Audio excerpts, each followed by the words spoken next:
10 taong pagtitiis, tinapon na parang basurang walang halaga.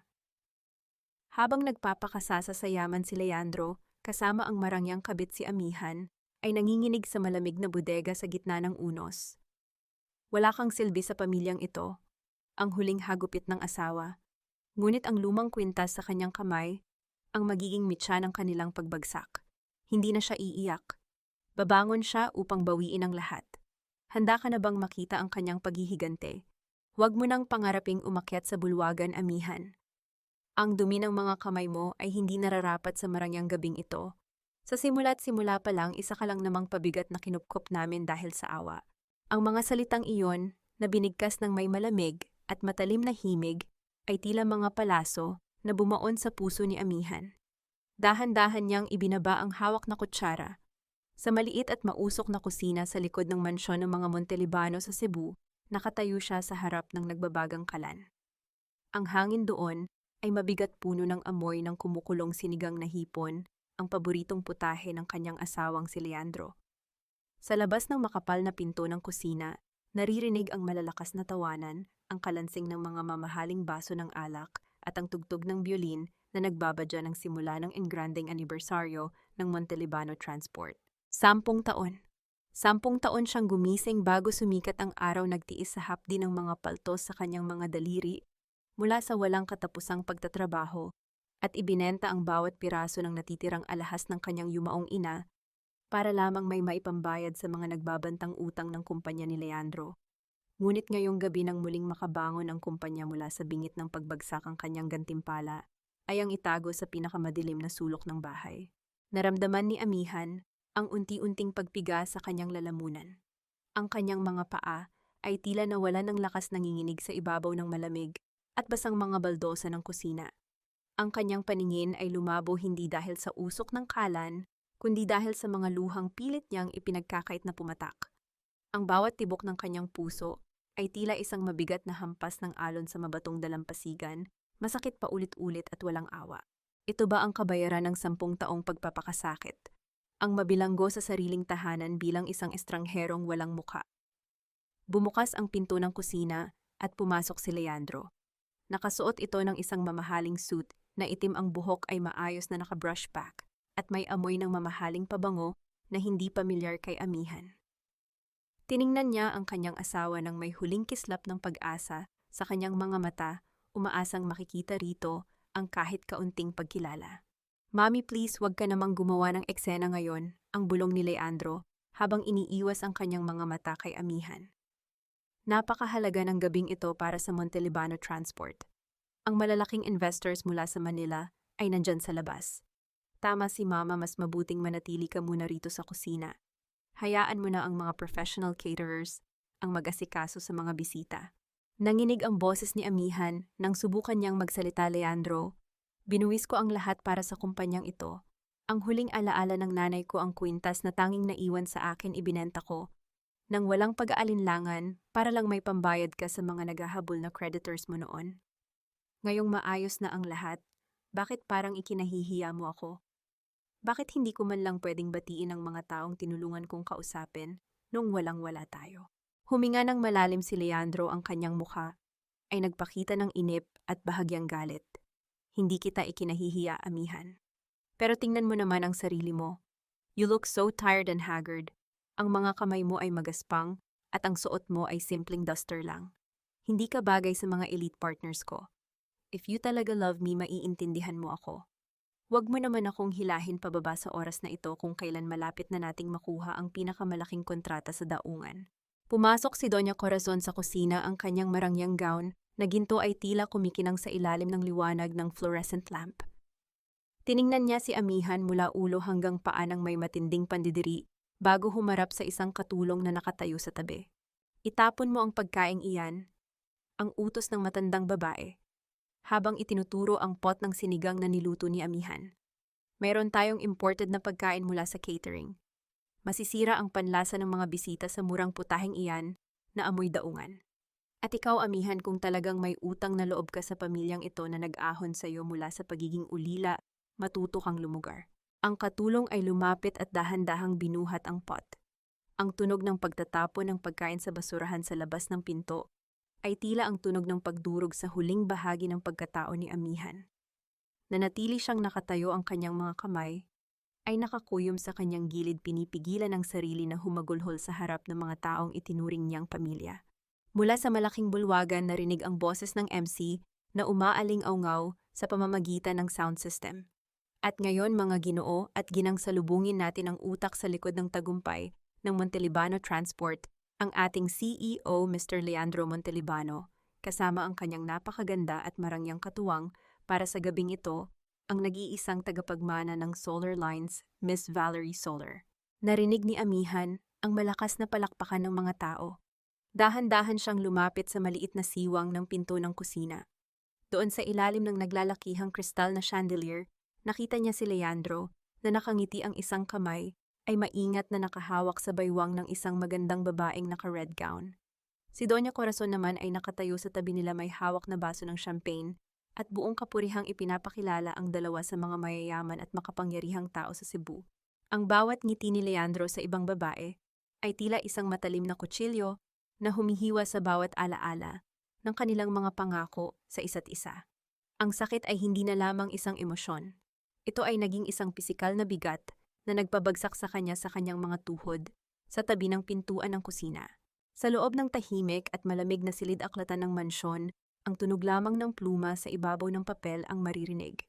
Nakatayo si Doña Corazon sa tabi ng kanyang anak, ang kanyang mga mata ay nakatitig sa bawat galaw ng kamay ni Leandro habang hawak nito ang panulat.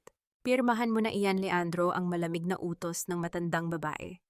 Ang pamilya Soler ay nag-aalok ng 50 milyong piso para sa pagpapalawak ng ating mga barko. Ang kailangan mo lang gawin ay palayasin ang walang silbing babaeng iyan, ngayon din bago pa magbago ang isip ng mga Soler tungkol sa pagsasama ninyo ni Valerie. Nanginig ang kamay ni Leandro. Tiningnan niya ang kasunduan ng pagpapalayas at diborsyo na nakalatag sa mesa. Sa labas ng bintana ang kidlat ay gumuhit sa kalangitan, na sinusundan ng malakas na dagundong na nagpayanig sa mga salamin. Paano si Amihan ma? Ang tanong ni Leandro, ang kanyang boses ay puno ng pag-aalinlangan. Gabi na at malakas ang bagyo sa labas. Saan siya pupunta? Huwag mo na siyang alalahanin. Malaki na ang babaeng yan. Hayaan mo siyang bumalik sa putikan kung saan mo siya nakuha, ang sagot ni Doña Corazon na may kasamang mapait na ngiti. Huwag mong hayaang masira ang kinabukasan ng ating pamilya dahil sa maling awa. Ipinikit ni Leandro ang kanyang mga mata, huminga ng malalim at mabilis na nilagdaan ang papel. Sa bawat guhit ng kanyang pirma, tinapos niya ang 10 taon ng katapatan at pagmamahal ng kanyang asawa.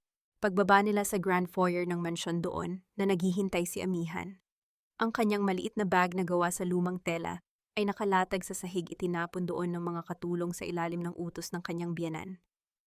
Nakatayo siya doon, basa ang mga dulo ng buhok, ang kanyang mukha ay maputla, ngunit ang kanyang mga mata ay nananatiling nakatitig sa kanyang asawa. Ito na ang mga gamit mo. Ayokong makita ang marumi mong mukha rito bukas ng umaga, ang sabi ni Doña Corazon habang itinuturo ang pinto. Tiningnan ni Amihan si Leandro, nagmamakaawa ang kanyang mga mata na naghahanap ng kahit kaunting proteksyon. Leandro, pakiusap. Sabihin mong hindi ito totoo. Sabihin mong hindi mo magagawa ito sa akin pagkatapos ng lahat. Ngunit iniwas ni Leandro ang kanyang tingin. Kinuha niya ang susi ng kotse at lumakad palabas sa ilalim ng malakas na ulan hudyat na kailangan ng sumunod ni Amihan. Walang nagawa ang nagdadalamhating asawa kundi bitbitin ang kanyang maliit na bag at lumabas sa unos na pinalalaya sa tahanang binuo niya ng kanyang sariling pawis at dugo. Ang biyahe patungo sa daungan ay puno ng nakabibinging katahimikan. Ang mga wiper ng kotse ay mabilis na gumagalaw sa salamin, sinusubukang hulaan ang daan sa gitna ng madilim na gabi. Sa likod ng sasakyan, tahimik na umiyak si Amihan. Ang kanyang mga kamay ay nakayakap sa kanyang sarili upang labanan ng lamig. Leandro, bakit anong pagkakamali ko? Ang tanong niya sa gitna ng kanyang pagtangis. Lahat ng hiningi mo, ibinigay ko.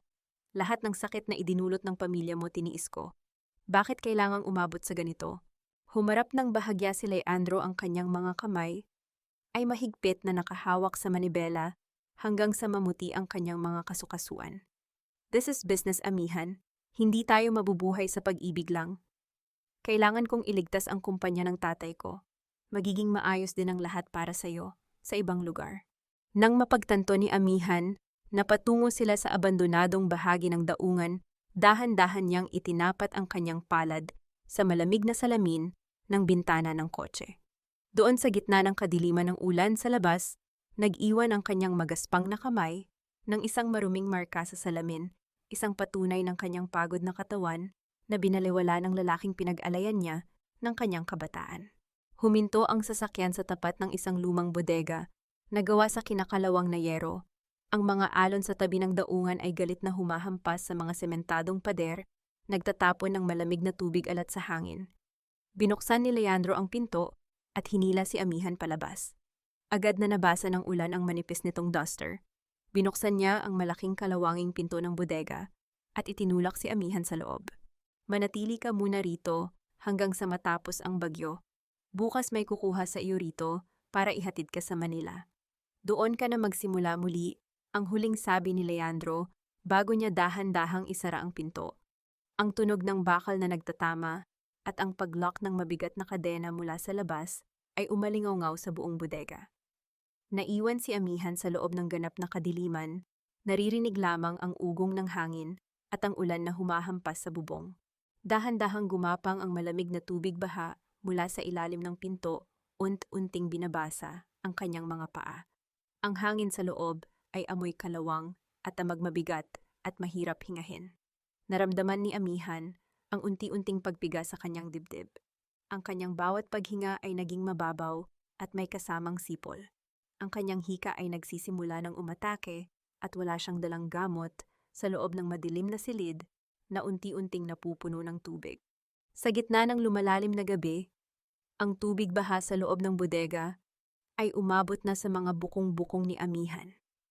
Ang bawat pagbawi ng kanyang hininga ay naging isang matinding pakikibaka. Pakiramdam niya ay may mabigat na bato na nakadagan sa kanyang dibdib, habang ang lamig ng gabi ay dahan-dahang gumagapang sa kanyang mga buto. Ipinikit niya ang kanyang mga mata, iniisip na marahil ay doon na magtatapos ang kanyang pagdurusa sa ilalim ng madilim na bubong ng bodegang iyon. Ngunit sa gitna ng kanyang kawalan ng pag-asa, narinig niya ang kalansing ng mabigat na kadena sa labas ng pinto. Ang tunog ng bakal na pinipilit buksan ay naghatid ng bahagyang liwanag sa kanyang nagdidilim na diwa. Dahan-dahang bumukas ang pinto at ang liwanag ng isang flashlight ay tumama sa kanyang mukha. Diyos ko, may tao nga rito, ang tinig ng isang matandang babae ang pumunit sa katahimikan.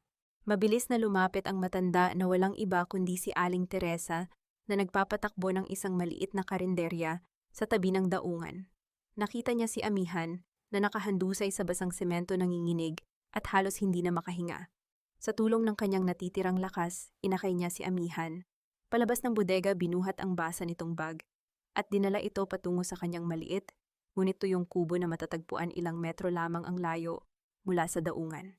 Sa loob ng kubo ni Aling Teresa, ang init ng apoy mula sa maliit na kalan ay nagbigay ng kaginhawaan kay Amihan. Mabilis siyang binihisan ng matanda ng mga tuyo at malilinis na damit kahit na may mga tupi at luma na ang mga ito. Pagkatapos ay kumuha si Aling Teresa ng isang mangkok ng mainit na sabaw ng luyang may kaunting asin.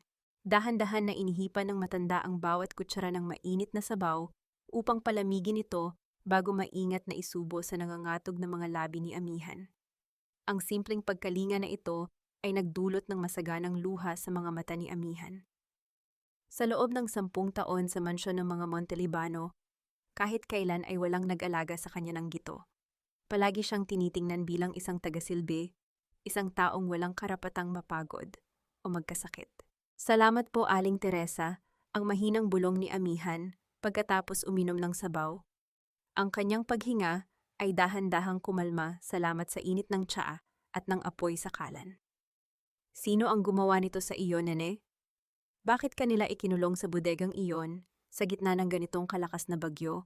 Ang tanong ni Aling Teresa, ang kanyang mukha ay puno ng pag-aalala at galit. Sa pagitan ng kanyang mga hikbi, isinalaysay ni Amihan ang lahat. Ang 10 taon ng kanyang pagtitiis, ang pagbebenta niya ng kanyang mga ari-arian para iligtas ang kumpanya ng asawa at ang malupit na pagtatapon sa kanya ni Leandro at Doña Corazon nang sila ay muling yumaman. Napailing si Aling Teresa, ang kanyang mga mata ay nagpakita ng matinding pighati para sa sinapit ng abang babae. Upang matulungan si Amihan na matuyo ang kanyang basang leeg, kumuha si Aling Teresa ng isang tuyong bimpo. Habang maingat niyang pinupunasan ang leeg nito na hagip ng kanyang daliri, ang isang lumang kwintas na nakasabit sa leeg ni Amihan.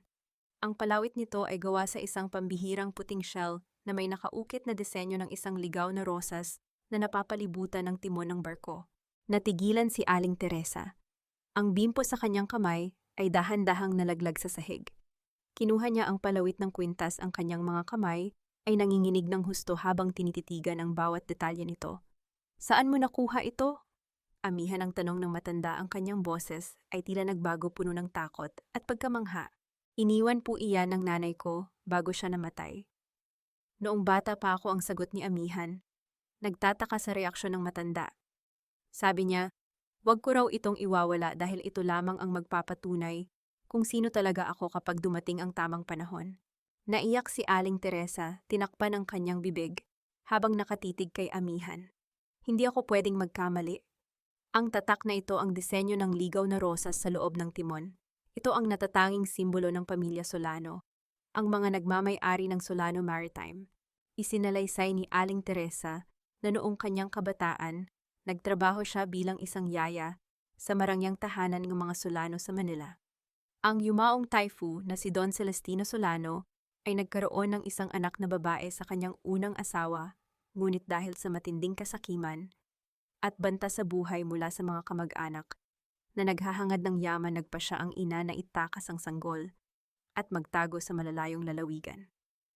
Ang kwintas na iyon ay ang nag-iisang bagay na ginawa ng Don para sa kanyang anak bago sila nagkahiwalay.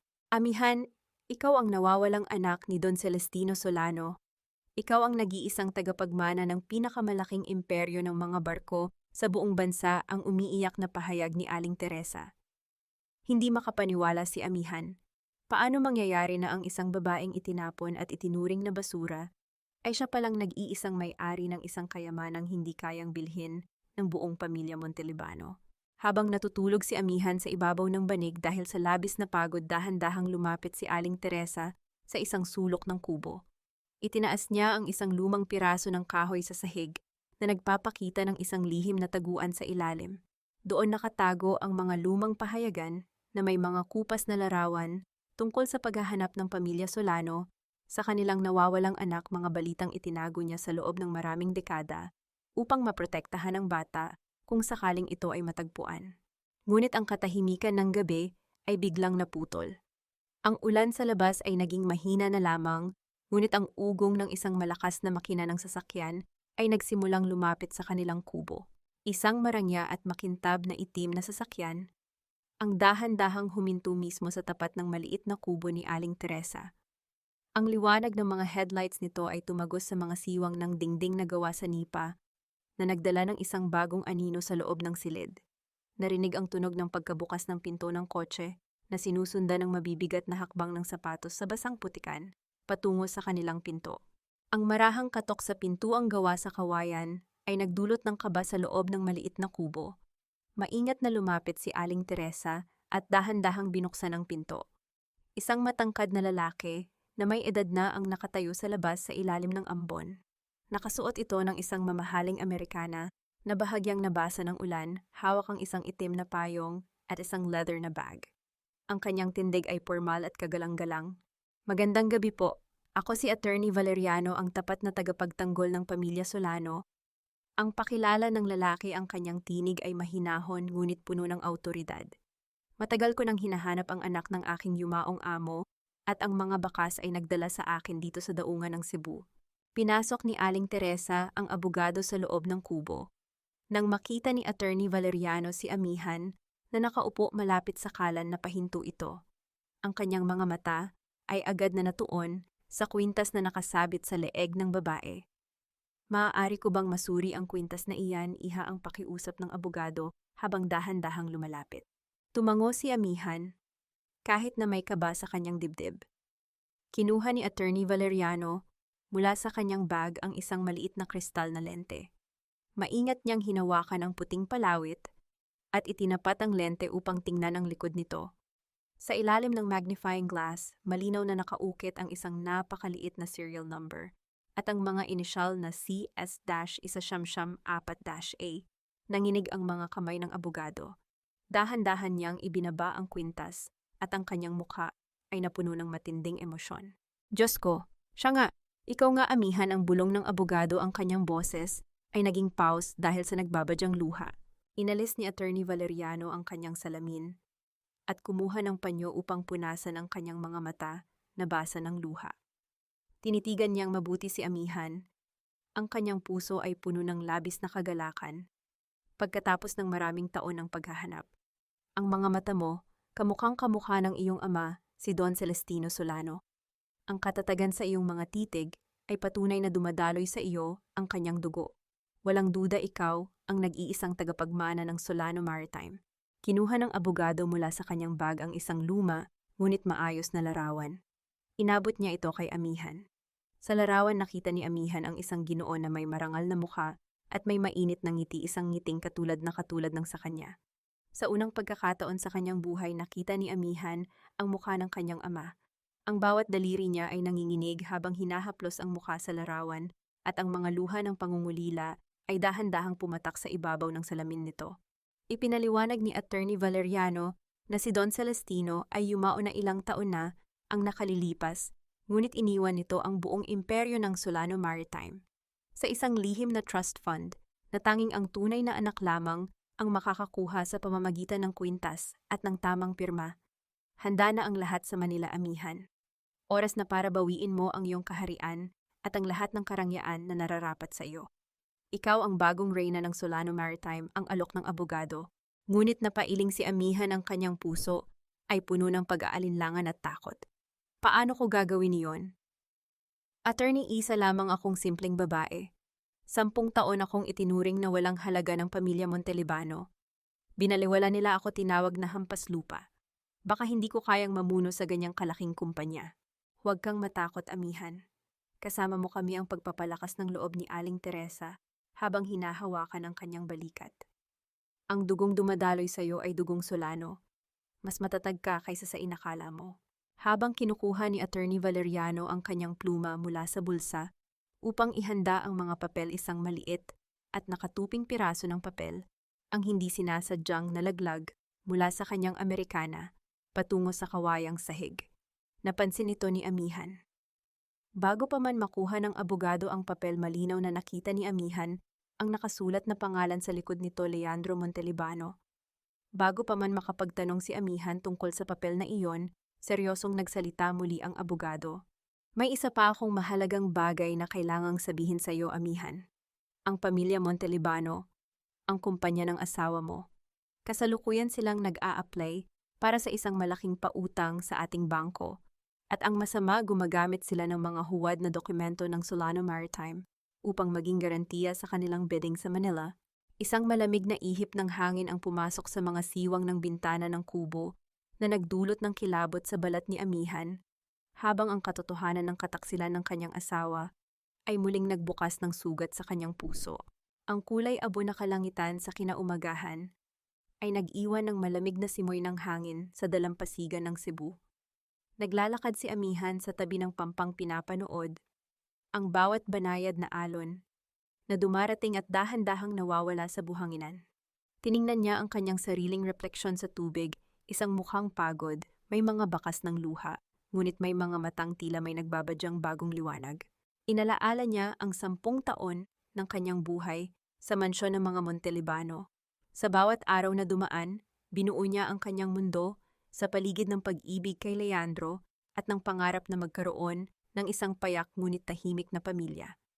Tiniis niya ang bawat sigaw, ang bawat pagmamaliit ni Doña Corazon, na nag-iisip na balang araw ay makikita rin nila ang kanyang halaga. Ngunit ang pangarap na iyon ay tuluyan ng nilamon ng bagyo kagabi, itinapon sa madilim na bodega, kasama ang kanyang basang mga damit.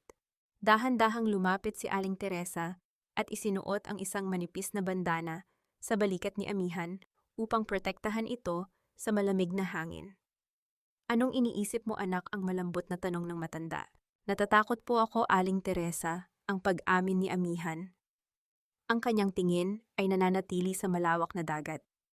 Kung tatanggapin ko ang yaman ng aking ama, baka maging katulad din ako ni Leandro at Doña Corazon.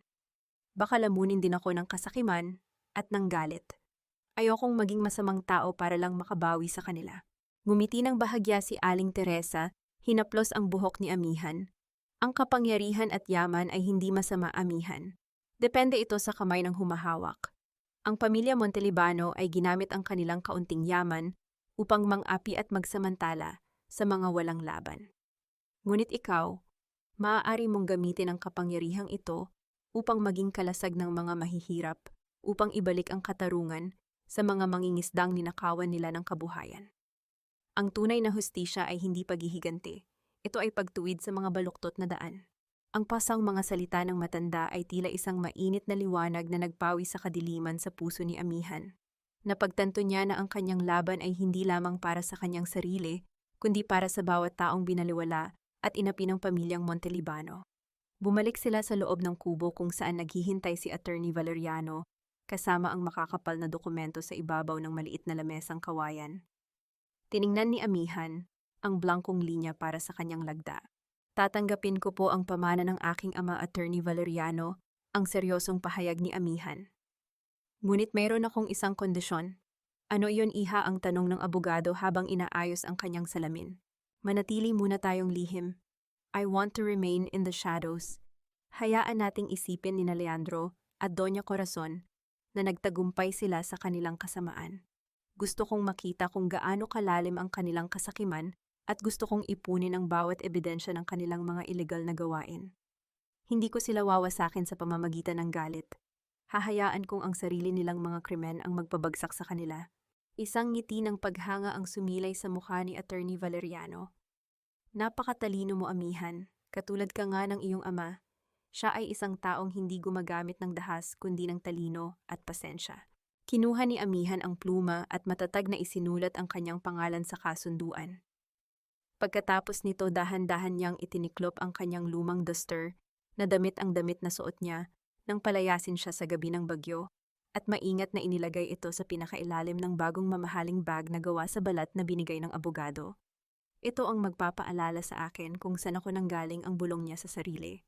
Sumakay sila sa marangyang itim na sasakyan upang magtungo sa Manila, kung saan magsisimula ang paghahanda ni Amihan. Habang umaandar ang sasakyan sa expressway, ang telepono ni Attorney Valeriano na nakalagay sa dashboard ay biglang umilaw.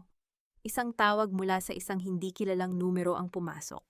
Napansin ni Amihan ang bahagyang pagkunot ng noo ng abogado bago nito mabilis na pinatay ang tawag na tila ayaw nitong mapansin niya. Pagkatapos ng ilang sandali, ang tinig ng tagapagbalita sa radyo ng sasakyan ay pumuno sa loob ng kotse. Magandang umaga, Cebu.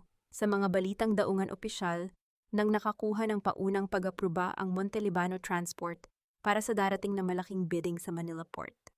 Ayon sa pamunuan ito, ang magiging daan upang maging pinakamalaking kumpanya ng logistika ang kanilang pamilya. Tumingin si Amihan sa labas ng bintana habang mabilis na lumalayo ang lungsod ng Cebu. Ang kanyang mga kamay ay dahan-dahang nakakuyom at sa kanyang puso ang laban ay opisyal nang nagsimula. Ang daungan ng Cebu ay nananatiling isang magulong mundo ng ingay amoy ng maalat na dagat diesel at basang isda. Sa ilalim ng malapad na sombrero, suot ang isang simpleng t-shirt na may mahabang manggas at madilim na salamin sa mata, naglakad si Amihan sa gitna ng karamihan.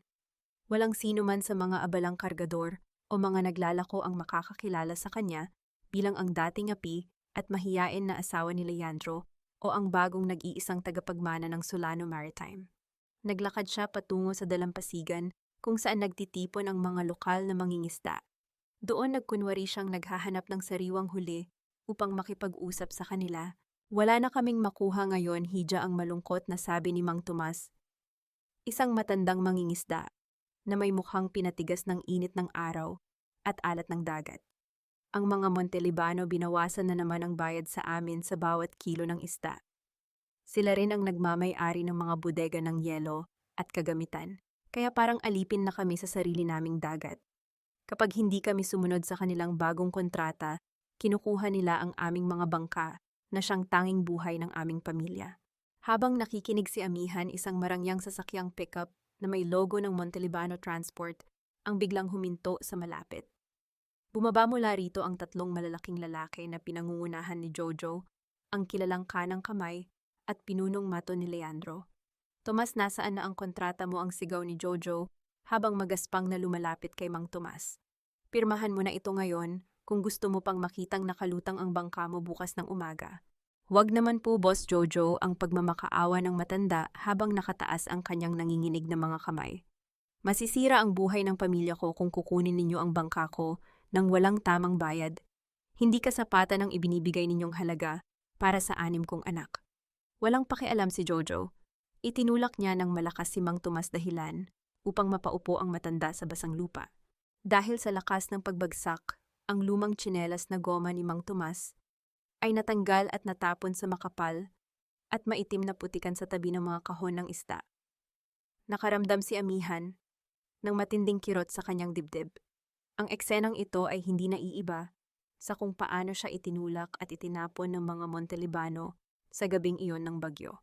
Habang abala si Jojo sa pagbabanta sa iba pang mga mangingisda, dahan-dahang lumapit si Amihan sa putikan. Yumuko siya, pinulot ang maruming tsinelas at maingat na pinunasan ang putik mula rito gamit ang kanyang sariling mga daliri bago ito marahang inilagay sa tabi ng mga paa ni Mang Tomas. Tumingin sa kanya ang matanda nang may pasasalamat sa kanyang mga mata, kahit hindi nito alam kung sino siya sa likod ng kanyang salamin. Dahan-dahang umatras si Amihan sa likod ng isang mataas na salansa ng mga kahoy na kargamento. Inilabas niya ang kanyang bagong telepono at lihim na kinuha ang video ng buong pangyayari, ang pananakot, ang pagpilit sa kontrata at ang marahas na pagtrato sa mga mangingisda. Ipunin ninyo ang bawat kasalanang ginagawa ninyo dahil bawat patak ng luha ng mga taong ito ay babayaran ninyo ng buo, ang bulong niya sa kanyang sarili. Sa sandaling iyon, ang marangyang SUV ni Leandro ay dumating at huminto sa tapat ng opisina ng daungan. Bumaba si Leandro, mukhang mayabang sa kanyang suot na pormal na polo. Lumapit sa kanya ang isang lalaki na nakabarong, isang mataas na opisyal ng pamunuan ng daungan.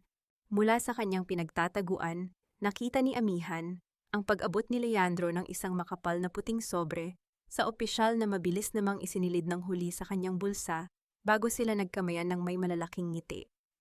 Sino ang opisyal na ito na binabayaran ng aking asawa upang manipulahin ang bidding? Ang tanong ni Amihan sa kanyang sarili habang kinukunan din ng larawan ang tagpong iyon. Lumingon si Leandro sa paligid ng daungan. Ang kanyang mga mata ay dahan-dahang gumalaw patungo sa direksyon ng mga kahoy na kargamento kung saan nakatayo si Amihan. Labis na bumilis ang tibok ng puso ni Amihan, natatakot na mabulilyaso ang lahat ng kanyang pinagplanuhan kung makikilala siya ng asawa. Ngunit bago pa man makita ni Leandro ang kanyang direksyon, si Aling Teresa, na lihim na sumunod kay Amihan upang magbantay, ay sadyang napatabig sa isang malaking tray ng mga isda sa kabilang bahagi ng daan.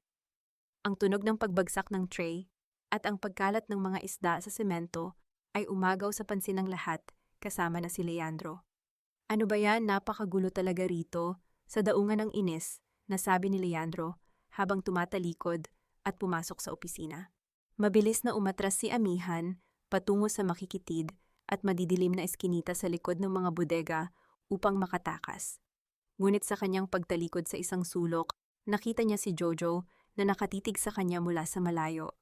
Napansin nito ang huling kislap ng lente ng telepono ni Amihan mula sa likod ng mga kahoy kanina. Hoy babae, anong ginagawa mo dyan? Ipakita mo nga sa akin ang hawak mo, ang sigaw ni Jojo habang mabilis na tumatakbo patungo sa kanyang direksyon. Hindi sumagot si Amihan. Mabilis siyang tumakbo sa loob ng tila labirintong mga eskinita ng daungan. Ang tunog ng mabibigat na yabag ng sapatos ni Jojo na humahabol sa kanya ay papalapit ng papalapit, lumilikha ng tunog ng pagtalsik ng tubig mula sa mga basang lubak sa semento. Puno ng takot at pagod, lumiko si Amihan sa isang madilim na sulok, ngunit laking gulat niya nang makitang isang mataas na pader na semento ang nakaharang sa kanyang daan, isang huling eskinita na walang labasan. Sa madilim at makipot na eskinita, ang likod ni Amihan ay sumandal sa malamig na pader ng semento. Naririnig niya ang mabilis na pag-atake ng kanyang sariling tibok ng puso na tila gustong kumawala sa kanyang dibdib. Ang bawat hakbang ng mga sapatos ni Jojo ay papalapit ng papalapit sa kabilang panig ng pader at alam niyang isang maling pagkilos lang ay tuluyan na siyang mabubunyag. Ngunit bago pa man tuluyang marating ng maton ang kanyang pinagtataguan si Aling Teresa at ang apat na mangingisda, ay mabilis na humarang sa pasukan ng eskinita. Bitbit ang malalaking kahon ng isda na gawa sa kahoy, sinadya nilang harangan ang daan. Habang nagkukunwaring nag-uusap ng malakas. Anong ginagawa ninyo rito tabi ang galit na sigaw ni Jojo? Sinusubukang itulak ang mga mangingisda upang makadaan. Pasensya na po, Boss Jojo, napakabigat po kasi nitong mga huli namin ngayon. Madulas pa ang daan ang sagot ni Mang Tomas na sadyang ibinaba ang kanyang kahon sa gitna ng daanan. Dahil sa panandaliang kaguluhan na nilikha ng mga mangingisda, nagkaroon si Amihan ng pagkakataon. Nakita niya ang isang lumang hagdang bakal na nakakabit sa pader ng bodega. Mabilis siyang umakyat doon, dumaan sa bubong, at nakababa sa kabilang eskinita kung saan naghihintay ang sasakyan ni Attorney Valeriano. Nang makasakay siya, mabilis na umandar ang sasakyan patungo sa isang lihim na opisina sa gitnang bahagi ng Cebu. Sa loob ng ligtas na silid na iyon, hinarap ni Amihan ang mga pinuno ng unyon ng mga mangingisda. Tinanggal niya ang kanyang sombrero at salamin at sa kanyang mga mata ay makikita ang isang hindi matitinag na paninindigan. Hindi na natin hahayaang tapakan nila ang ating dangal, ang seryosong sabi ni Amihan sa kanila. Nilagdaan ni Amihan ang isang bank draft na naglilipat ng malaking pondo mula sa trust fund ng Solano Maritime patungo sa account ng kooperatiba ng mga mangingisda.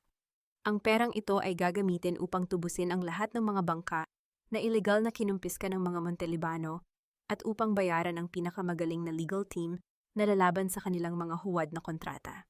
Hindi makapaniwala ang mga pinuno ng unyon. Ang ilan sa kanila ay napaluha sa tindi ng pasasalamat dahil sa wakas ay may isang taong mayaman na handang tumayo para sa kanila. Habang nag-uusap sila, isang maliit na batang babae, ang anak ng isa sa mga mangingisda na naghihintay sa labas, ang dahan-dahang pumasok sa silid. Lumapit ito kay Amihan, hinawakan ang kanyang palad at marahang niyakap ang kanyang binti. Salamat po, tita.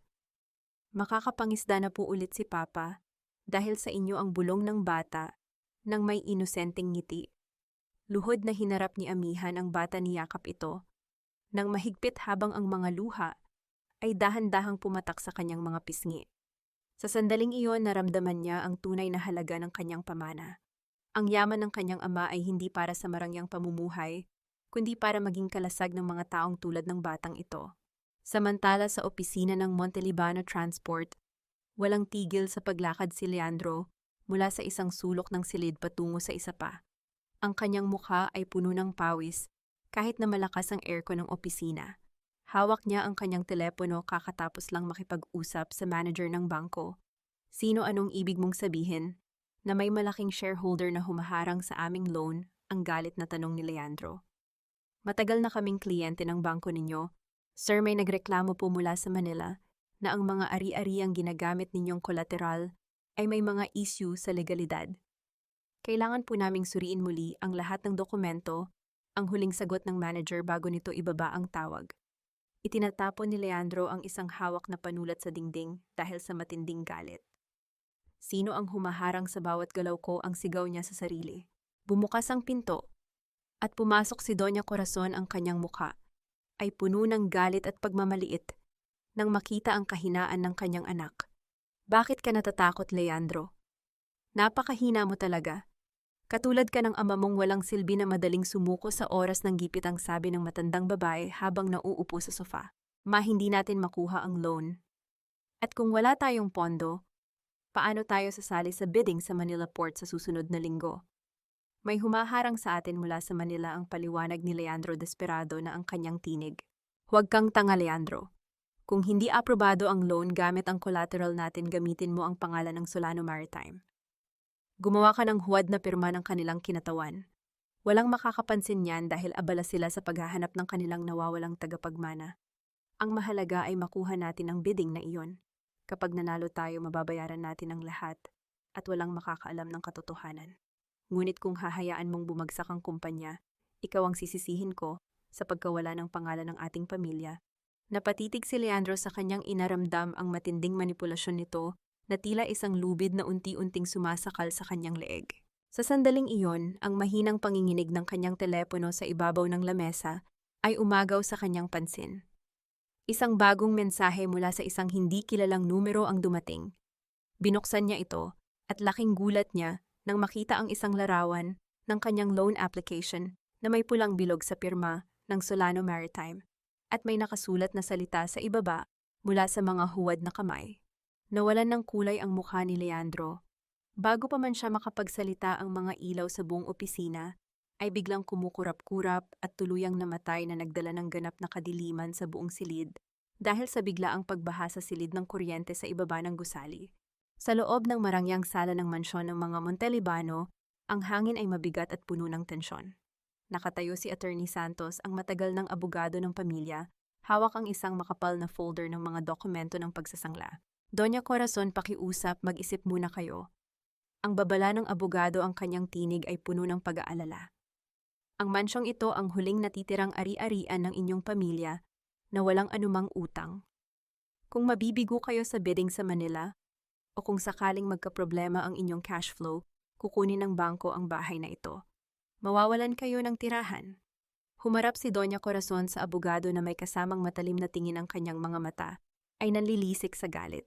Wala kang pakialam, Attorney Santos. Huwag mo akong turuan kung paano patakbuhin ang aking pamilya at ang aking negosyo. Mananalo kami sa bidding sa Manila Port at mababawi namin ang halaga ng mansyong ito ng 10 beses. Kung natatakot ka, pirmahan mo lang ang mga dokumento at umalis ka na.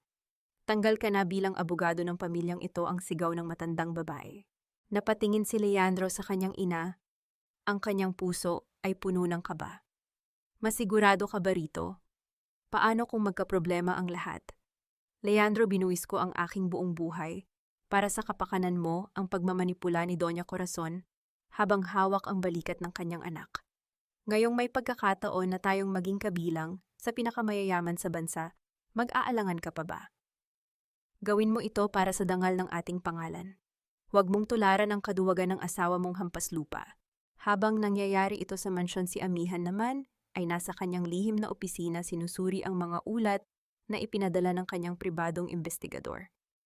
Binuksan niya ang folder na naglalaman ng kasaysayan ng lupain ng mansyon ng mga Montelibano. Doon napansin niya ang isang napakahalagang detalye. Ang lupang kinatitirikan ng marangyang mansyon ng mga Montelibano ay nakarehistro pa rin sa ilalim ng lumang pangalan ng kanyang yumaong ina, si Isabela Solano. Noong nakaraang mga dekada, nakuha ng mga Montelibano ang lupa sa pamamagitan ng isang kaduda-dudang kasunduan sa pag-upa ng ang kanyang ina ay nagtatago pa. Ibig sabihin, may malaking depekto ang titulo ng lupa at ang pagsasangla na ginagawa ngayon ng mga Montelibano sa bangko ay walang legal na basehan. Upang pakalmahin ang kanyang naguguluhang isip, nagtungo si Amihan sa Basilica Minore del Santo Niño sa Cebu. Ang loob ng simbahan ay tahimik, may amoy ng nasusunog na kandila at insenso na nagdala ng kapayapaan sa kanyang puso. Bumili siya ng ilang pulang kandila at sinindihan ang mga ito, nag-aalay ng panalangin para sa kaligtasan ng mga mangingisda at para sa lakas ng kanyang sariling kalooban.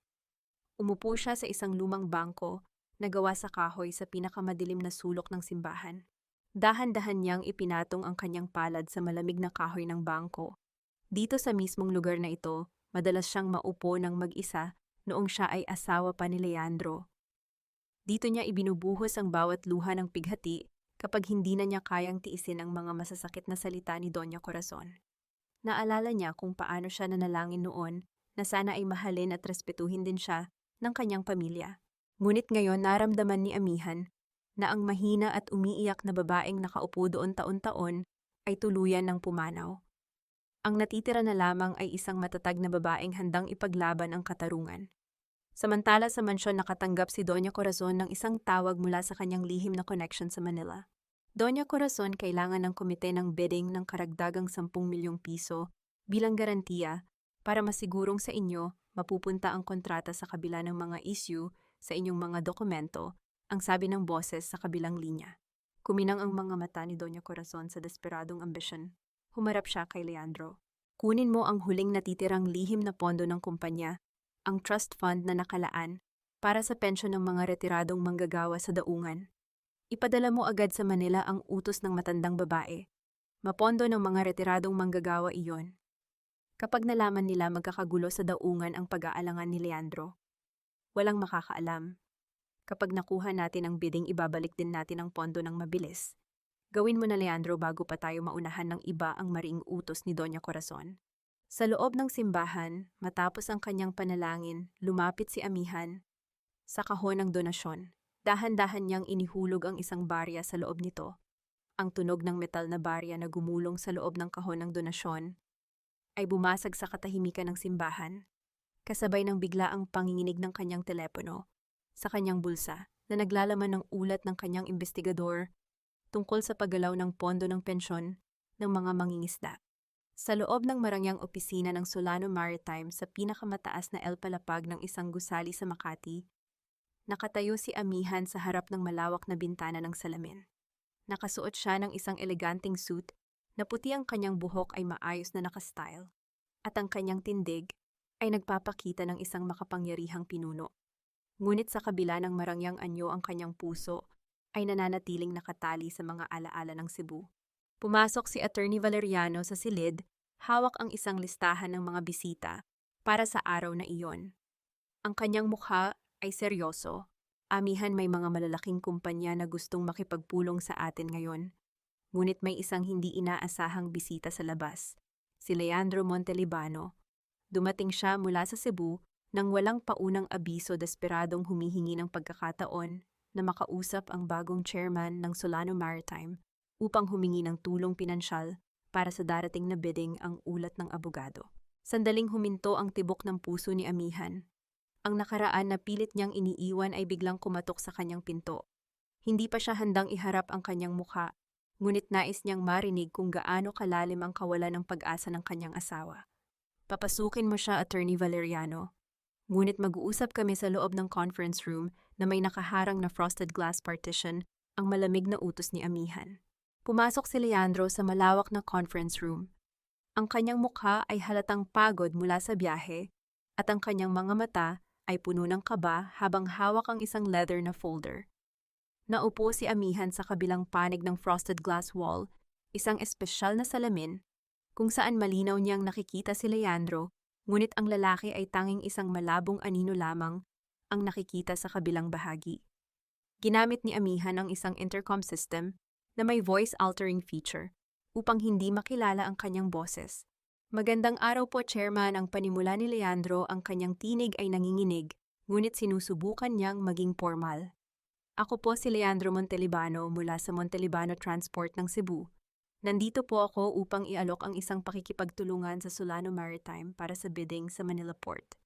Kung tutulungan ninyo kaming makuha ang kontrata, handa kaming ibigay ang 50% ng aming mga shares sa inyo. Gagawin ko ang lahat ng inyong hilingin, pakiusap po, tulungan ninyo kami. Nang marinig ni Amihan ang boses ng lalaking minahal niya ng 10 taon, ang boses na minsan ay nangako ng walang hanggang pagmamahal, ngunit kalaunan ay sumigaw sa kanya ng masasakit na salita. Naramdaman niya ang isang matinding baha ng emosyon sa kanyang dibdib. Upang pigilin ang kanyang sarili na sumigaw o umiyak, piniga ni Amihan ang kanyang sariling palad ng napakahigpit.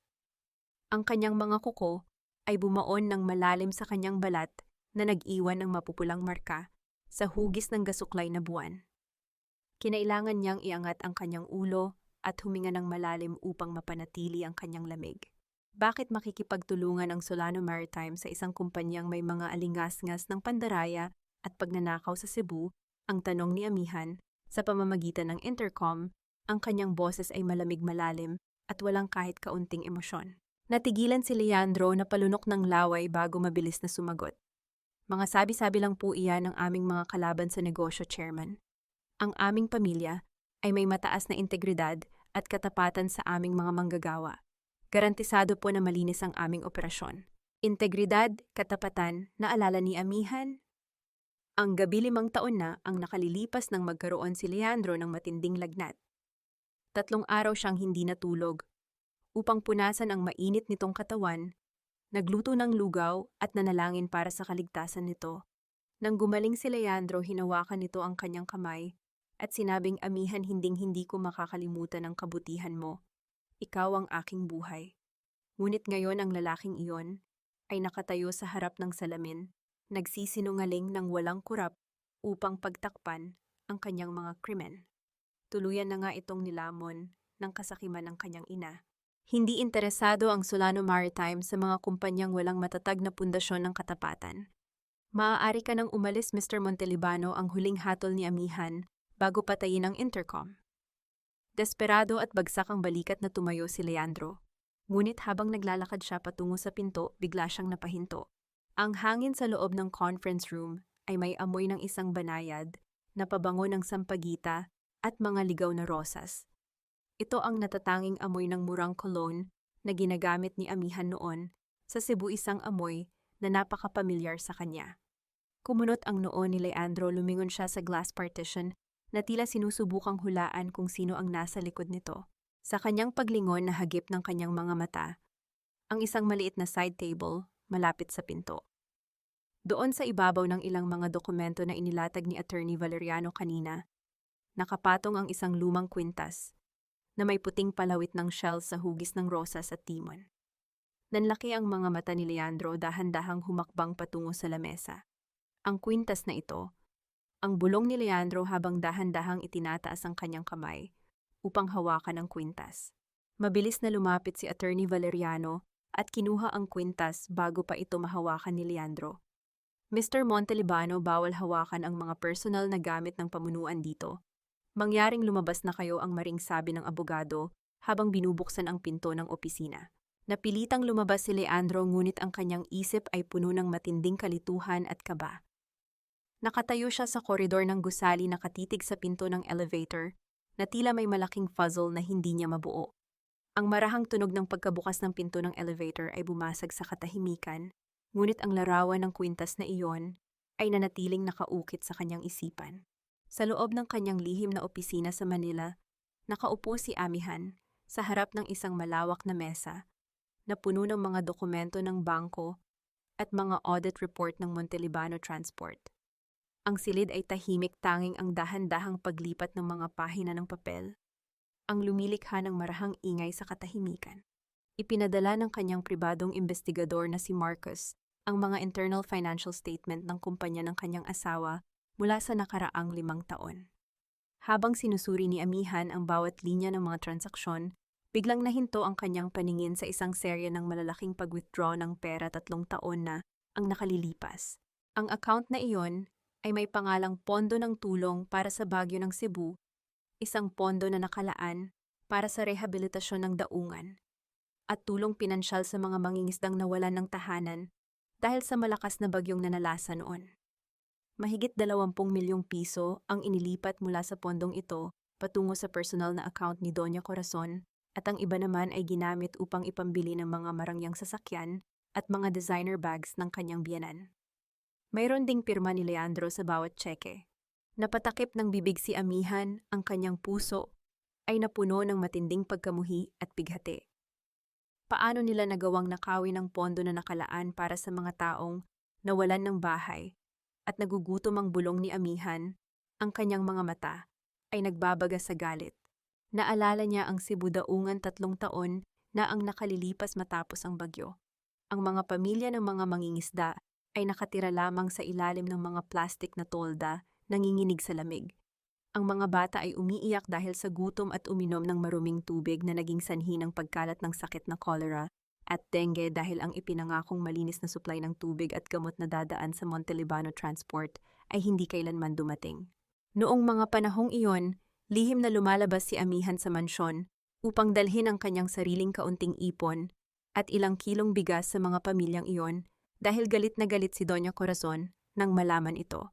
Huwag mong dungisan ang pangalan ng ating pamilya sa pakikihalubilo sa mga pulubing iyan.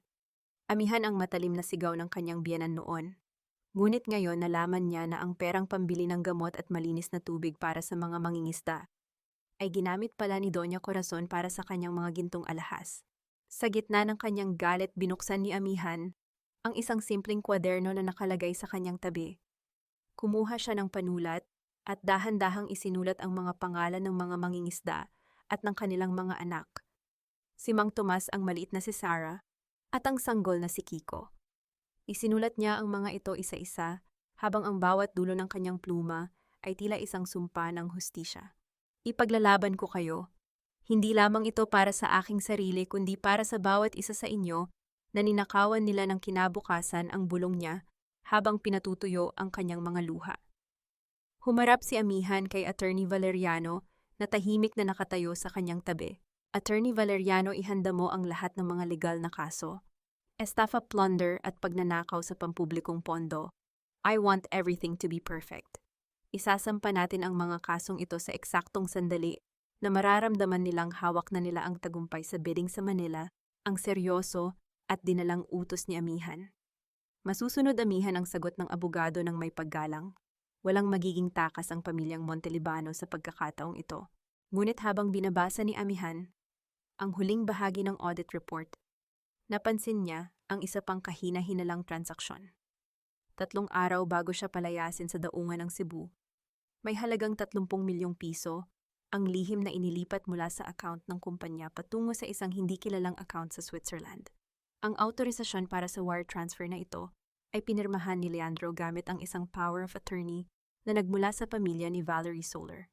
Bago pa man niya masuri ng malalim ang misteryosong transaksyong ito, ang mabilis na panginginig ng kanyang telepono sa ibabaw ng lamesa ay lumikha ng nakatutulig na ingay sa katahimikan ng gabi.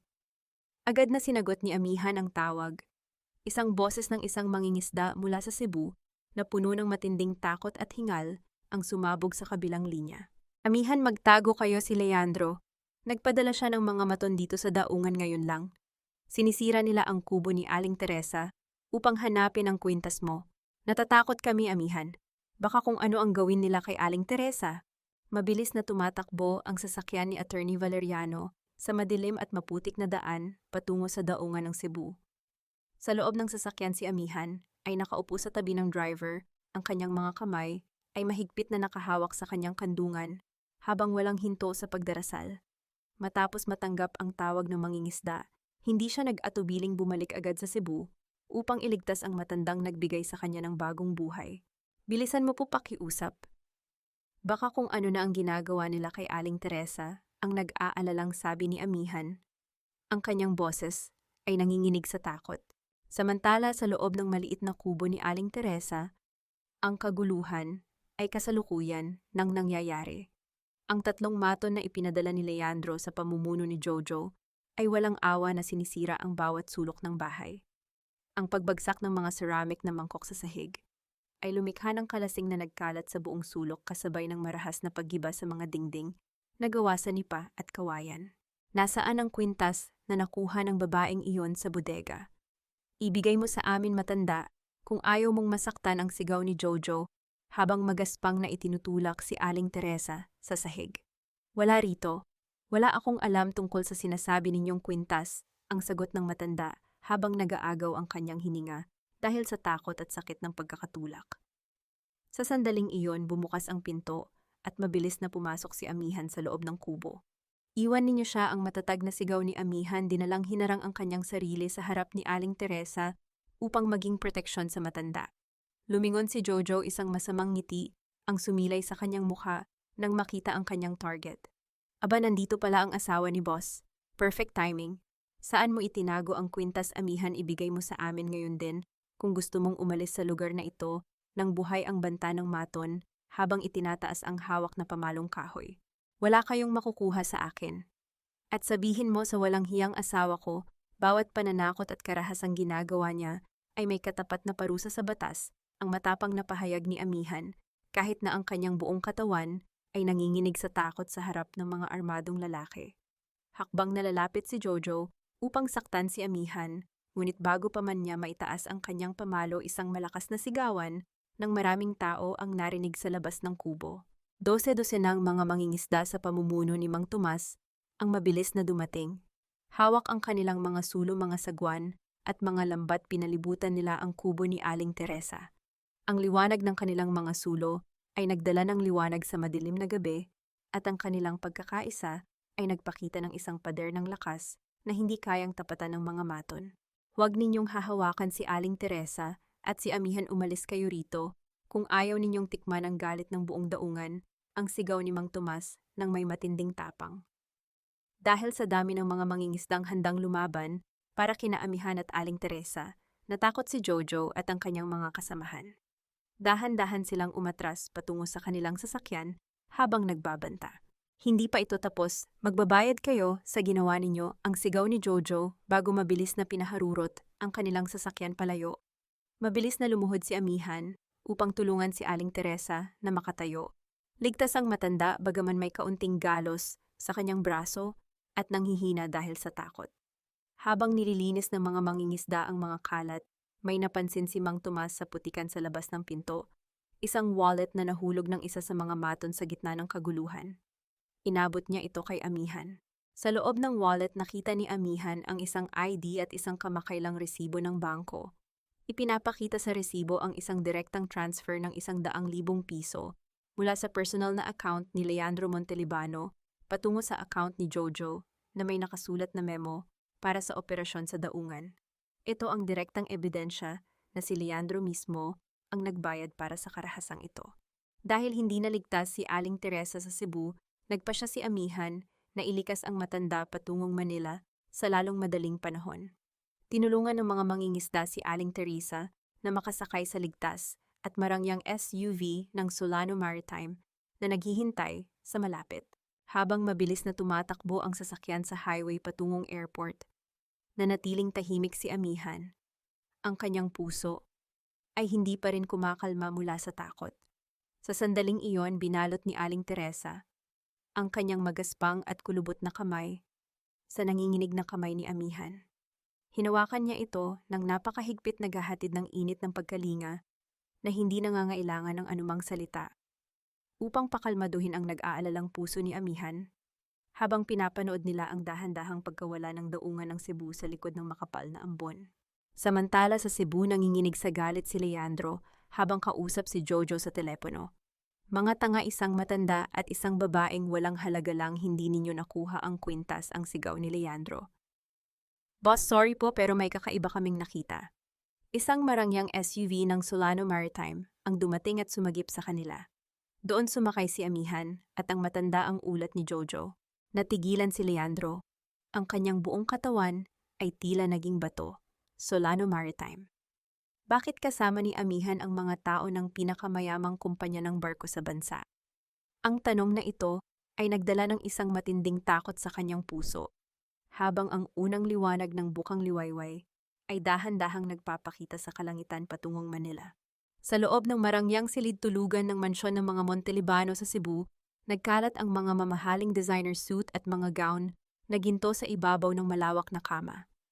Masayang sinusubukan ni Doña Corazon ang kanyang mga mamahaling alahas sa harap ng salamin habang si Leandro naman ay inaayos ang kanyang kurbata. Dapat tayong magmukhang pamilya ng hari sa gabi ng bidding sa Manila, Leandro, ang nakangiting sabi ng matandang babae. Ang pamilya Soler ay naroroon at ang lahat ng malalaking pahayagan ay kukuha ng ating larawan. Ito ang muling pagsilang ng pangalang Montelibano sa buong bansa.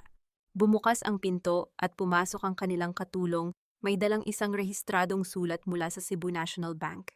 Inabot ito kay Leandro. Nang buksan niya ang sulat, agad na nawalan ng kulay ang kanyang mukha at nanginginig ang kanyang kamay. Ito na ang huling babala ng bangko para sa foreclosure ng ating mansyon. Ang bulong ni Leandro, ang kanyang tinig, ay puno ng matinding kaba. Mayroon na lamang tayong 5 araw para bayaran ang buong utang. Kung hindi kukunin nila ang bahay na ito, mawawalan tayo ng tirahan. Mabilis na inagaw ni Doña Corazon ang sulat, pinunit ito at itinapon sa basurahan. Huwag kang mag-alala. Napakahina talaga ng loob mo, Leandro. Sa sandaling makuha natin ang kontrata sa bidding sa Manila Port, bukas mababayaran natin ang utang na iyan sa 1 segundo lamang. Ipak mo na ang mga gamit mo. Sa loob ng ilang araw ang buong Cebu at maging ang Manila ay luluhod sa harap natin, ang mayabang na pahayag ng matandang babae. Samantala sa loob ng isang marangyang condominium sa Manila, malayo sa ingay ng Cebu daungan, si Aling Teresa ay ligtas na nakaupo sa isang malambot na sofa habang umiinom ng mainit na tsaa. Ang kanyang mga galos ay magaling na at ang kanyang mukha ay puno na ng kulay at kapayapaan. Nakatayo si Amihan sa likod ng matanda, hawak ang isang lumang suklay na gawa sa kahoy. Sa pamamagitan ng banayad at maingat na mga galaw ng kamay, dahan-dahan niyang sinuklay ang pilak na buhok ni Aling Teresa at maayos na itinali ito sa isang bon. Napakaganda ninyo ngayon, Aling Teresa, ang malambot na bulong ni Amihan habang nakatitig sa refleksyon ng matanda sa salamin. Hinalikan ni Aling Teresa ang kamay ni Amihan. Ang kanyang mga mata ay naging basa ng luha. Salamat, anak. Dahil sa iyo naramdaman ko muli na mayroon akong isang tunay na pamilya na nag-aalaga sa akin. Pagkatapos nito, nagtungo si Amihan sa opisina ng Solano Maritime upang makipagkita kay Attorney Valeriano. Amihan, handa na ang lahat ng ating bitag ang ulat ng abogado habang ipinapakita ang mga legal na dokumento. Napatunayan ng ating investigasyon na ang pondo ng pensyon ng mga retiradong manggagawa sa daungan ng Cebu ay ginamit nga ni Doña Corazon upang iregalo bilang suhol sa ilang corrupt na opisyal ng bidding committee sa Manila. Mayroon kaming hawak na kumpletong money trail na magpapatunay ng kanilang krimen. Tumingin si Amihan sa labas ng bintana ng kanyang opisina. Habang nakatitig siya sa ibaba ng gusali, may napansin siyang isang lalaki na nakatayo sa tabi ng isang poste. May hawak itong kamera na may malaking lente at lihim na kumukuha ng mga larawan ng opisina ng Solano at ng pasukan ng gusali. Mabilis nitong ibinaba ang kamera nang mapansin ang isang sasakyang dumaan, ngunit naramdaman ni Amihan na may mga lihim na mata na nagsisimula ng maghukay sa kanyang mga sikreto. Sila ba ay ipinadala ni Leandro o ng pamilya Soler? Humarap si Amihan sa malaking salamin sa kanyang opisina, tinititigan ang kanyang sarili na nakasuot ng isang formal at eleganteng itim na gown. Sa kanyang dibdib nakasabit ang puting palawit ng kwintas ng kanyang ama, isang simbolo ng kanyang tunay na dignidad. Inalaala niya ang nakaraan. Maraming taon na ang nakalilipas, ang tanging pangarap niya ay ang makitang matagumpay si Leandro sa entablado habang siya ay nakatayo sa audience masaya at ipinagmamalaking asawa. Ngunit ngayon nakatayo siya sa harap ng salamin, naghahanda na harapin ang kanyang asawa, hindi bilang isang tapat na taga-suporta, kundi bilang ang puwersa na magpapabagsak sa kanilang kasinungalingan. Biglang umilaw ang kanyang telepono sa ibabaw ng lamesa, hudyat ng isang tawag mula kay Marcos, ang kanyang investigador. Ma'am, may masamang balita po ako, ang ulat ni Marcos sa kabilang linya. Ang bidding committee, tila tuluyan ng nabulag ng 10 milyong suhol ni Doña Corazon. Sinasabi ng aking source na handa na nilang ibigay ang kontrata sa Montelibano Transport, bukas anuman ang mangyari. Ang ating legal na ebidensya na lamang ang tanging paraan upang mapigil ang kanilang pagkapanalo.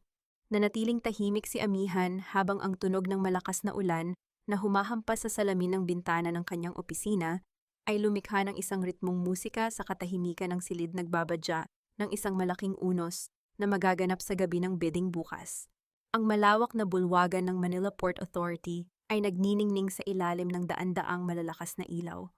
Ang mga mamamahayag ay walang hinto sa pagkuha ng mga larawan kung saan ang bawat flash ng camera ay tila nagdaragdag ng ningning sa marangyang gabi. Dumating sina Doña Corazon at Leandro na may kasamang malalaking ngiti sa kanilang mga mukha. Suot ang isang mamahaling suit na itim na may gintong detalye si Leandro, habang ang kanyang ina naman ay tila isang reyna sa kanyang kumikinang na gown. Kumakaway sila sa mga mamamahayag at sa mga mamumuhunan, ipinapakita ang isang anyo ng matatag at hindi magigibang yaman ng pamilyang Montelibano. Mr. Montelibano, totoo po ba na kayo ang nangungunang kumpanya na nakatakdang manalo sa bidding na ito para sa bilyong-pisong kontrata? Ang tanong ng isang reporter habang itinutok ang mikropono. Napakalaki ng tiwala namin sa kakayahan ng aming kumpanya. Ginawa namin ang lahat ng tamang hakbang upang masiguro na sa amin mapupunta ang tagumpay na ito, ang nakangiting sagot ni Leandro nang may labis na kumpiyansa. Bumulong si Doña Corazon sa tabi ng kanyang anak, ang kanyang boses ay puno ng mapait na kapurihan. Tingnan mo sila, Leandro. Sinasamba tayo ng lahat ng mga tao rito. Nasaan na ngayon ang malas mong asawang si Amihan Tiak na nanginginig pa rin siya sa takot sa daungan ng Cebu habang tayo ay umaakyat sa tuktok ng tagumpay? Sa loob ng bulwagan, ang mga bulong-bulungan ay mabilis na kumalat sa pagitan ng mga makapangyarihang negosyante ng bansa. Narinig niyo ba, ang bagong chairman ng Solano Maritime ay darating daw ngayon upang saksihan ang bidding? Oo, ang balita ay ang nawawalang anak daw ni Don Celestino ang pumalit sa pamunuan. Walang sino man ang nakakakilala sa kanyang mukha. Narinig ni Leandro ang mga bulong na ito. Isang malamig na kaba ang biglang gumapang sa kanyang leeg na nagpaalala sa kanya sa marangyang SUV ng Solano Maritime na sumagip kay Amihan sa Cebu. Ngunit mabilis niyang iniyugyog ang kanyang ulo upang alisin ang takot. Nandito ako para manalo ang bulong niya sa sarili. Sa sandaling iyon, dahan-dahang pumasok si Amihan sa pamamagitan ng isang pribadong pinto sa gilid ng bulwagan kasama si Attorney Valeriano. Nakasuot siya ng isang napaka-eleganteng madilim na asul na gown na gawa sa mamahaling sutla at isang malawak na sombrerong may nakalaylay na itim na belo na gawa sa manipis na lace na tuluyang nagtakip sa kanyang mukha. Tanging ang kanyang marangal na tindig at ang kanyang mga mata sa likod ng belo ang nakikita ng mga tao. Naupo siya sa unahan sa lamesang nakareserba para sa pamunuan ng Solano Maritime. Ang kanyang misteryosong anyo ay umagaw sa pansin ng marami kasama na si Doña Corazon. Napansin ng matandang babae ang pamilyar na tindig ng babaeng nakabelo, ngunit mabilis niya itong binaliwala at nagsimulang magsalita ng malakas upang marinig ng mga tao sa paligid. Valerie, iha, iba talaga kapag totoong mayaman ang isang tao. Hindi kailangang magtago sa likod ng belo tulad ng iba dyan. Ang mga taong mababa ang pinagmulan, kahit bihisan mo pa ng sutla at lagyan ng belo, amoy putik pa rin ang panunukso ni Doña Corazon habang nakatitig sa direksyon ni Amihan. Sa kabilang panig ng belo na natiling kalmado ang mukha ni Amihan. Narinig niya ang bawat lason na lumabas sa bibig ng kanyang dating biyenan. Dahan-dahan niyang ipinasok ang kanyang kamay sa bulsa ng kanyang gown, at ang kanyang mga daliri ay marahang humawak sa malamig at magaspang na puting shell ng kwintas ng kanyang ina. Ang simpleng paghawak na iyon ay nagbigay sa kanya ng sapat na lakas at kapayapaan na tuluyang nagpawalang bisa sa mga masasakit na salita ni Doña Corazon. Alam niyang sa loob ng ilang minuto ang buong kapurihan ng matanda ay tuluyan ng guguho. May napansin din si Amihan sa likod ng bulwagan. 3 lalaki na may pormal na kasuotan, ngunit may mga nakasabit na police badge sa kanilang mga sinturon, ang tahimik na nakatayo malapit sa pinto ng exit, hawak ang ilang mga opisyal na dokumento. Tumayo ang chairman ng bidding committee sa entablado upang ihayag ang desisyon. Itinaas niya ang kanyang kahoy na martilyo. Kung wala nang iba pang pagtutol mula sa mga kalahok, ibinibigay na natin ang opisyal na karapatan sa pamamahala ng pinakamalaking ruta sa daungan sa. Ngunit bago pa man tuluyang bumaba ang martilyo upang ihayag ang pangalan ng Montelibano Transport, mabilis na tumayo si Attorney Valeriano mula sa lamesa ng Solano Maritime. May formal kaming pagtutol. Ginoong tagapangulo ang malakas na sigaw ng abogado na umalingaw-ngaw sa buong bulwagan. Ang kumpanya ng Montelibano Transport ay naghain ng mga huwad na dokumento at gumamit ng ilegal na paraan ng suhol upang makapasok sa bidding na ito.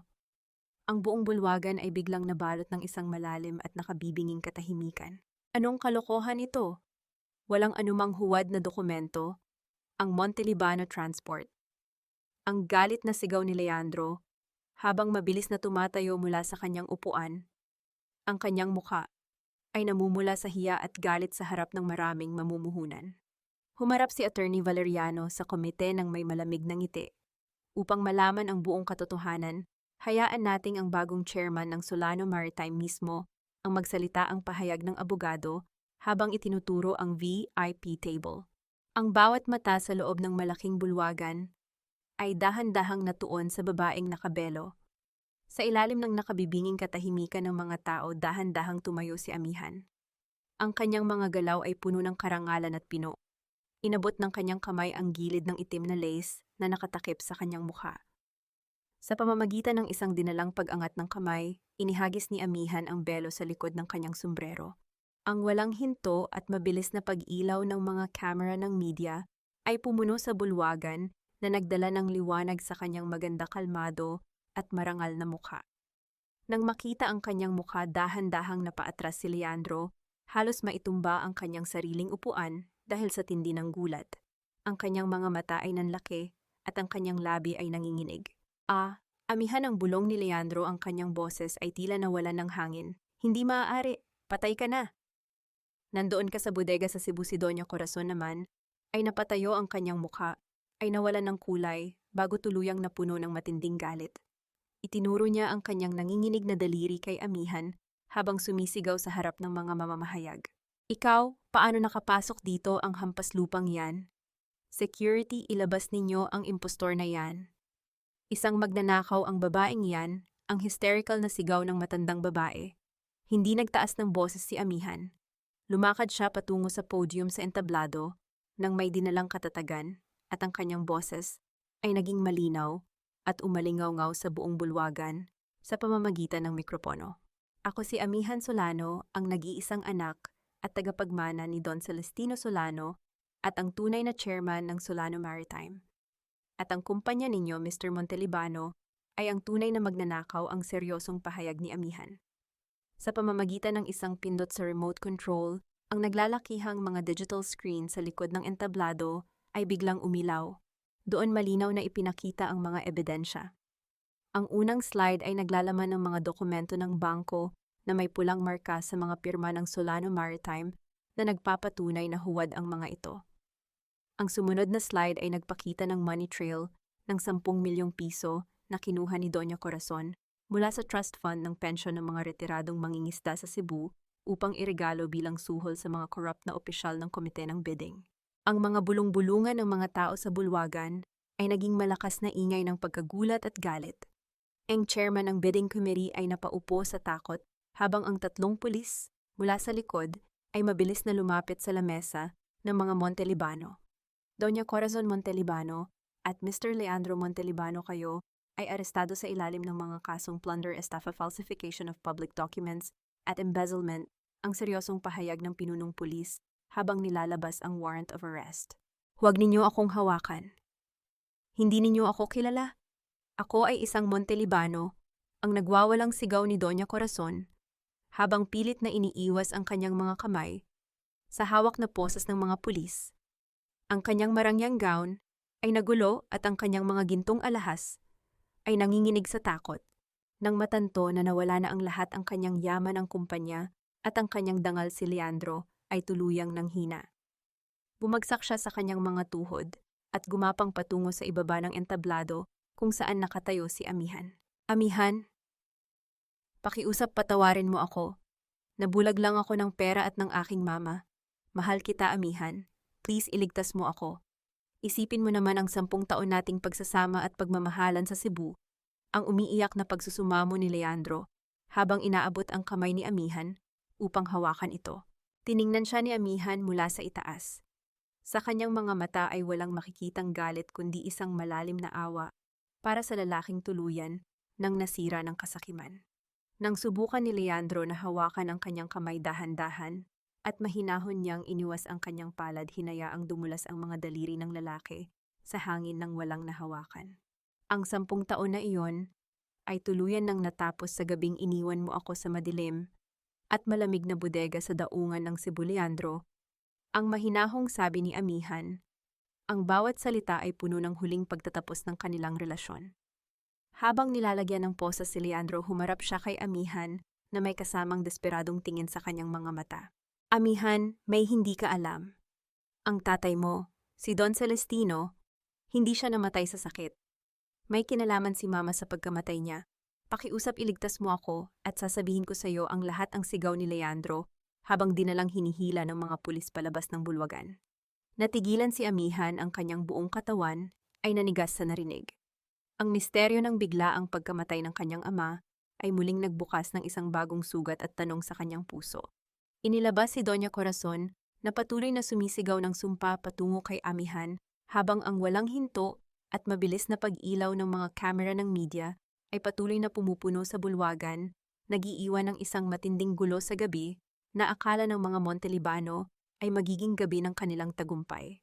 Sa ilalim ng maliswanag na sikat ng araw, ang daungan ng Cebu ay tila nagbago ng anyo. Ang dating magulo at madilim na kapaligiran ay napalitan ng isang malinis, maayos at masiglang komunidad.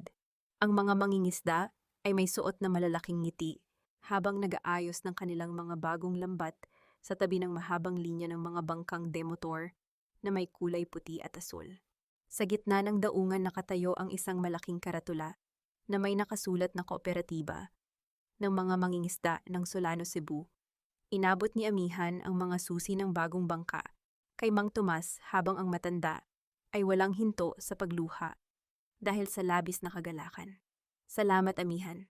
Dahil sa kabutihan mo, hindi na kami muling magiging alipin sa sarili naming dagat. May sapat na kaming kita para sa pag-aaral ng aming mga anak, ang umiiyak na pasasalamat ng matanda. Karapatan ninyo ito, Mang Tomas. Kayo ang tunay na lakas ng daungan na ito, ang nakangiting sagot ni amihan, habang hinahawakan ang magaspang na kamay ng matanda.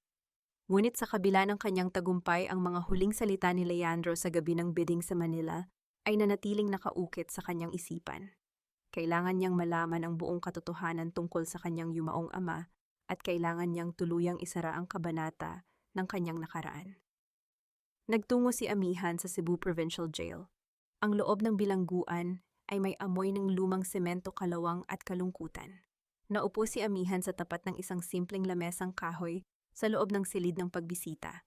Pagkalipas ng ilang sandali, bumukas ang pinto at inakay ng gwardya si Leandro palabas. Natigilan si amihan nang makita ang anyo ng kanyang dating asawa. Ang dating mayabang at marangyang si Leandro ay wala na. Ang kanyang buhok ay gulo-gulo at may mga pilak na hibla, ang kanyang mukha ay payat at may malalalim na kulubot. At ang orange na uniforme ng bilangguan ay tila napakalaki para sa kanyang nanghihinang katawan. Nang makita niya si amihan, ang kanyang mga mata ay napuno ng matinding kahihiyan. Amihan, pumunta ka, ang mahinang bulong ni Leandro. Habang dahan-dahang nauupo sa kanyang tapat, iniiwas ang kanyang mga mata. Nandito ako para sa katotohanan, Leandro. Ano ang ibig mong sabihin tungkol sa pagkamatay ng aking ama? Ang seryosong tanong ni amihan. Ang kanyang boses ay mahinahon ngunit puno ng determinasyon. Huminga ng malalim si Leandro at ang mga luha ng pagsisisi ay dahan-dahang pumatak sa kanyang mga pisngi. True ang sinabi ko, amihan. Noong nakaraang mga taon, nalaman ko ang lihim na recording sa safe ni Mama. Ang tatay mo, si Don Celestino, ay hindi namatay sa natural na atake sa puso. Nakipagpulong si Mama sa kanya noon upang pilitin siyang ibigay ang mga ruta ng barko sa Cebu. Nang atakihin sa puso ang tatay mo sa gitna ng kanilang pag-aaway, nakiusap siya kay Mama na iabot ang kanyang gamot na nasa loob ng bag. Ngunit tinago iyon ni Mama. Pinanood niya si Don Celestino na manghina at pumanaw bago siya tumawag ng ambulansya upang magmukhang natural ang lahat. Natakot akong sabihin sa iyo dahil ayokong mawala ang yaman at ang kumpanya natin. Patawarin mo ako, amihan. Pakiusap. Naramdaman ni amihan ang isang matinding kirot sa kanyang puso para sa kanyang ama na nag-iisa at nahirapan sa kanyang mga huling sandali. Ngunit sa kabila ng sakit, nakaramdam siya ng isang malalim na kaluwagan dahil sa wakas ay lumabas ang katotohanan. Umiyak ng husto si Leandro, hinawakan ang kanyang ulo. Patawarin mo ako, amihan. Kung maaari, pakiusap, gamitin mo ang kapangyarihan mo para mabawasan ang parusa ko rito. Hindi ko kaya sa loob ng kulungan. Tiningnan siya ni amihan nang may malalim na awa, ngunit ang kanyang desisyon ay matatag. Pinatatawad na kita, Leandro. Pinatatawad kita para sa kapayapaan ng aking sariling puso upang hindi na ako mabilanggo sa galit ng nakaraan. Ngunit ang batas ay batas. Kailangan mong pagbayaran ang bawat maling desisyon na ginawa mo at ng iyong ina, ang mahinahong pahayag ni amihan. Kinuha ni amihan mula sa kanyang bag ang isang maliit at simpleng Biblia na may lumang pabalat. Ipinatong niya ito sa ibabaw ng lamesang kahoy sa pagitan nila. Ito ang magiging gabay mo rito sa loob, Leandro. Dito mo hanapin ang tunay na kapayapaan na hindi kailanman na ibigay sa iyo ng yaman at kasakiman. Tumayo si amihan, tumalikod at dahan-dahang lumakad palabas ng silid. Hindi na siya muling lumingon sa likod kahit na narinig niya ang mahinang pagtawag ni Leandro sa kanyang pangalan sa huling pagkakataon. Habang naglalakad siya sa lobby ng bilangguan, patungo sa naghihintay na sasakyan ni Attorney Valeriano, lumapit sa kanya ang isang gwardya at inabot ang isang nakatuping papel. Ma'am, pinabibigay po ng presong si Corazon Montelibano mula sa kanyang selda, ang sabi ng gwardya. Binuksan ni amihan ang papel. Ito ay isang maikling sulat na isinulat ng nanginginig na kamay ni Doña Corazon na nakalaan para kay Aling Teresa. Nakasulat doon, Teresa, patawarin mo ako sa kasalanang ginawa ko sa iyo nung kabataan natin. Nang agawin ko sa iyo ang karapatang maging ina at mag-alaga kay amihan. Alam kong ikaw ang mas nararapat para sa kanya. Natigilan si amihan nang malaman ang lihim na koneksyon ng nakaraan. Itinabi niya ang sulat, nagpa siyang ibibigay ito kay Aling Teresa Sa tamang panahon upang tuluyan ng maghilom ang lahat ng mga sugat, lumabas si Amihan at naglakad patungo sa daungan ng Cebu kung saan nakadaong ang isang napakalaking cargo vessel ng Solano Maritime. Ang malakas at malalim na sipol ng barko ay umaalingaw-ngaw sa buong daungan na nagbabadya ng simula ng isang bagong paglalakbay ng kapayapaan at pag-asa para sa kanyang buhay. Makalipas ang 1 taon ng hangin sa daungan ng Cebu, ay hindi na nagdadala ng amoy ng takot at pag-aapi, kundi ng bagong pag-asa. Sa isang malinis at makulay na gusali malapit sa dalampasigan, kung saan dating nakatayo ang abandonadong bodega, maririnig ang masayang tawanan ng mga bata at ang himig ng pagkakaisa ng mga kababaihan. Ito ang Amihan Foundation, isang ligtas na kanlungan na itinayo ni Amihan para sa mga babae at batang biktima ng karahasan sa tahanan. Sa loob ng gusali, may amoy ng bagong lutong pandesal. Ang mga kababaihan ay abala sa paghahabi ng mga banig, habang ang kanilang mga anak ay masayang naglalaro sa isang maliit na palaruan sa hardin. Ito ang bagong mundo ni Amihan, isang mundong binuo mula sa mga abo ng kanyang nakaraan. Sa paglubog ng araw, naglakad sina Amihan at Aling Teresa sa dalampasigan. Ang kulay kahel na liwanag ng dapit hapon ay tila isang mainit na yakap na bumabalot sa buong kalangitan.